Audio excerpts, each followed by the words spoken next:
Salut à tous, aujourd'hui on repart pour une série de vidéos que j'avais pas faite depuis un petit moment. Celle sur la meilleure collection Marvel, les must-have. Et on va également parler d'un personnage dont je n'ai pas encore parlé sur la chaîne mais que pourtant j'adore dans les récits que j'ai lus où il apparaissait. Je veux bien sûr parler du Silver Surfer. Aujourd'hui on va parler de lui dans un de ses plus grands récits, mais également un des meilleurs récits de Marvel tout court. Aujourd'hui, on parle de Silver Surfer Requiem de Joe Michael Straczynski au scénario et Esad Ribić au dessin. C'est parti.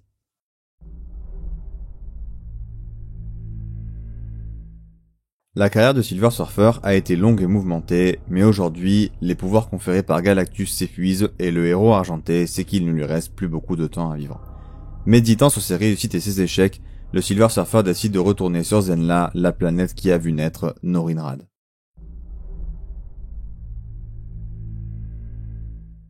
Bon alors, pour commencer à parler de l'histoire, je pense qu'il faut débuter par quelque chose de simple. Ce récit est un récit donc qui compte la mort du Silver Surfer, un des plus grands héros de Marvel. Et ce récit est tout d'abord une véritable ode au Silver Surfer et à Norinrad. On sent vraiment tout l'amour pour le personnage dans ce récit qui lui rend hommage et qui est absolument incroyable. Il décrit à la fois toute la beauté, la complexité et le côté mélancolique du personnage pour nous servir un récit excessivement triste mais surtout magnifique qui en plus est un niveau de maîtrise d'écriture vraiment exceptionnel. Le récit est plutôt court, car il dure 4 numéros, donc à peu près 90 pages. Grâce à cette durée, le récit s'assure un rythme rapide avec notamment des petits sauts dans le temps pour améliorer encore plus ce rythme. Donc, c'est vraiment ultra fluide et agréable à lire. En plus de ça, il n'y a pas tant de dialogue que ça, donc le récit se lit vraiment rapidement. Mais qui dit récit rapide ne dit pas forcément récit qui n'a pas d'impact, bien au contraire, et ici c'est même tout le contraire. Pour revenir à l'aspect purement narratif du récit, au-delà de la mort du Silver Surfer qu'on voit imminente et qui se rapproche, l'histoire va raconter le voyage final du surfeur qui va l'amener aux quatre coins de la galaxie, voir ses anciens alliés notamment, et ce, dès le début du récit. Notamment, évidemment, les Fantastic Four, et plus particulièrement Reed et Sue, les deux plus proches du surfeur. Tout ça dans un enchaînement de scènes absolument magnifique et chargé d'émotions, et c'est là où on commence à s'apercevoir d'un des points forts du récit, c'est à quel point le scénariste arrive à montrer l'impact qu'a eu le surfeur sur la vie des gens, et à quel point on peut s'attacher à lui. Vraiment, on voit à quel point beaucoup de personnes aiment le surfeur d'argent, et à quel point ils sont affectés par la nouvelle, et ce passage nous permet également de comprendre très vite que le surfeur ne sera pas soignable. Il n'évitera pas son sort, et il va mourir, c'est sûr et certain.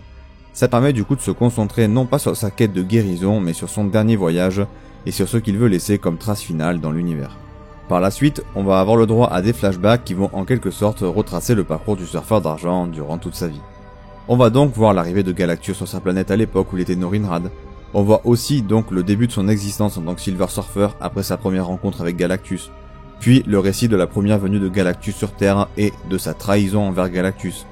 Et d'ailleurs, dans ce passage, Straczynski, le scénariste, nous fait bien comprendre que Norinrad a vécu une sorte de renaissance quand il est devenu le Silver Surfer et a retrouvé un peu d'humanité qu'il avait complètement perdu durant ses années au service de Galactus en cherchant des planètes pour le dévoreur, en trouvant les Fantastic Four. Ensuite, il y a également un superbe passage où le Silver Surfer va discuter avec Spider-Man. Difficile de vous le raconter sans spoiler, mais c'est un passage ultra beau où on voit ce que ça fait d'avoir un fragment du pouvoir du surfeur sur une personne lambda et à quel point ça peut changer sa vision du monde. Mais, globalement, le récit est d'une poésie absolument folle, autant dans ses images que dans ses thèmes ou dans ses textes. Vraiment, chaque épisode a un impact abusé, c'est une dinguerie.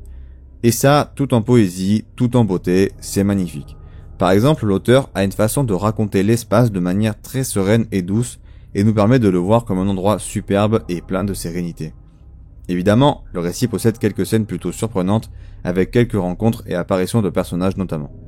C'est vrai que je fais que le répéter, mais c'est tellement important, le récit c'est vraiment un enchaînement de beaux passages sans arrêt, quel récit magnifique. Le Silver Surfer nous met une grande baffe d'humilité dans la gueule à littéralement chaque fois qu'il ouvre la bouche. Et quand on sait le sort qui l'attend, on ne peut qu'être ému et touché. En plus de ça, les derniers actes du surfeur dans l'univers ont un impact de fou sur certaines civilisations, vraiment, il ne pouvait pas espérer plus belle mort. En plus de ça, pour reparler un peu de la structure du récit, en fait c'est quasiment une boucle narrative où à la fin, par exemple, Norinrad est aidé par son peuple, lui qui les avait sauvés de l'extinction il y a bien des années. Il y a quelques exemples comme ça dans le récit qui rendent sa construction et sa lecture super satisfaisantes. Pour terminer la partie histoire, je vais parler des différents thèmes abordés au cours du récit qui sont clairement une de ses forces majeures, et c'est clairement une bonne chose que cette histoire aborde des thèmes aussi forts, car c'est un peu ce que le Silver Surfer a fait durant toute sa vie, nous permettre d'aborder des thèmes très très forts au travers de ses récits. Le premier qui me semble être le plus important, c'est la mort et le deuil. Et comme tout le récit, c'est raconté d'une si belle et intelligente manière que c'est vraiment incroyable. Il y a également un propos sur la guerre et son côté vain et infini qui est très intéressant mais surtout très pertinent, notamment au travers d'une discussion avec Spider-Man.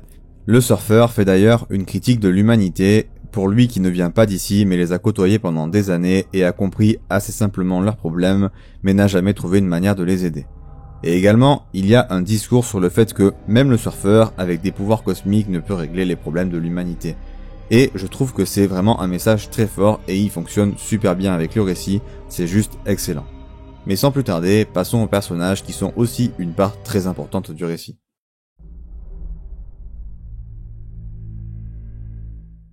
Alors pour parler des personnages, je vais d'abord parler des personnages de manière générale avant d'aborder le Silver Surfer évidemment. Donc, en premier lieu, je voudrais parler de Sue, la femme invisible des Fantastic Four. Sue est excessivement touchée par la nouvelle de la mort du surfeur d'argent, on ne l'a jamais vu comme ça. Pour un personnage aussi iconique et ancré dans la culture Marvel, c'est un geste hyper fort. Ensuite, qui dit Silver Surfer dit forcément Galactus. Et même s'il n'est pas hyper présent dans le récit, le peu de temps qui passe présent dans le récit est écrit d'une manière fantastique et notamment sur son profond respect pour le surfeur d'argent qui est colossal. Et nous révèle une partie de leur relation en l'espace de quelques pages qui est du coup vraiment splendide. Mais vraiment, ça m'a vraiment touché. Sinon, globalement, les dialogues sont très très bien écrits et je dirais même que le récit est tellement bien écrit que les autres personnages du récit qui ne sont donc pas le surfeur d'argent sont travaillés en profondeur en l'espace de 2 ou 3 dialogues, c'est assez dingue. Et on parle même pas des personnages principaux du récit, juste des personnages que le Silver Surfer croise au cours de sa quête finale. Mais, assez tergiversé, rentrons dans le vif du sujet et parlons donc du Silver Surfer. Première chose à dire, et qui est très importante pour comprendre le personnage, c'est qu'il y a dans ce récit une vraie séparation du Silver Surfer et de Norinrad. On a presque l'impression d'avoir deux personnages différents, autant dans la manière dont ils sont abordés par le scénariste, mais également par la façon dont le Silver Surfer en parle avant qu'il ne rencontre Galactus et après. Ensuite, évidemment, le Silver Surfer est un personnage absolument incroyable, et, comme je l'ai dit, son côté mélancolique va être exploité à fond au travers du fait qu'il va mourir d'ici très peu de temps, renforçant évidemment tout ce côté-là. Avec aussi bien sûr le côté dramatique du Silver Surfer poussé à son plein potentiel pour notre plus grand plaisir. On a vraiment un rappel d'à quel point son histoire est tragique, notamment dû à son grand amour qu'il a perdu au moment où il est devenu le Silver Surfer. Le récit appuie beaucoup sur ça, mais malgré tout le recul qu'il a sur la situation, qui est d'ailleurs colossale, et qui comme je l'ai dit impose vraiment le respect. Sinon, au cours de l'histoire, son évolution passe beaucoup par savoir comment trouver sa paix, mais aussi l'apporter aux autres. Et c'est vraiment dans le traitement du Silver Surfer qu'on s'aperçoit à quel point Straczynski possède un niveau de compréhension du personnage et de son entourage qui est vraiment excellent. Mais maintenant, finissons-en et parlons des dessins.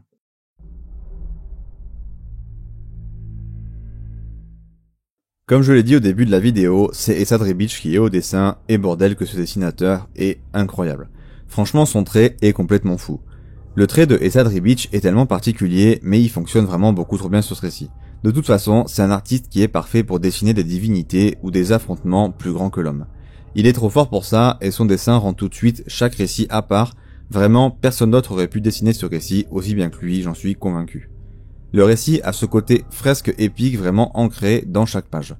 Pages qui sont d'ailleurs complètement dingues et qui semblent figées dans le temps tellement elles sont belles, notamment celles qui représentent la galaxie et l'espace avec toute sa beauté en termes de paysage, mais aussi toute sa démesure.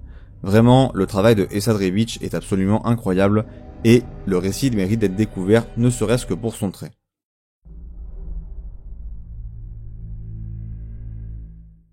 Alors pour le conseil lecture, je vais vous parler de deux récits. En premier, le Silver Surfer Black. Excellent récit sur le Silver Surfer de Donny Cates et de Tradd Moore.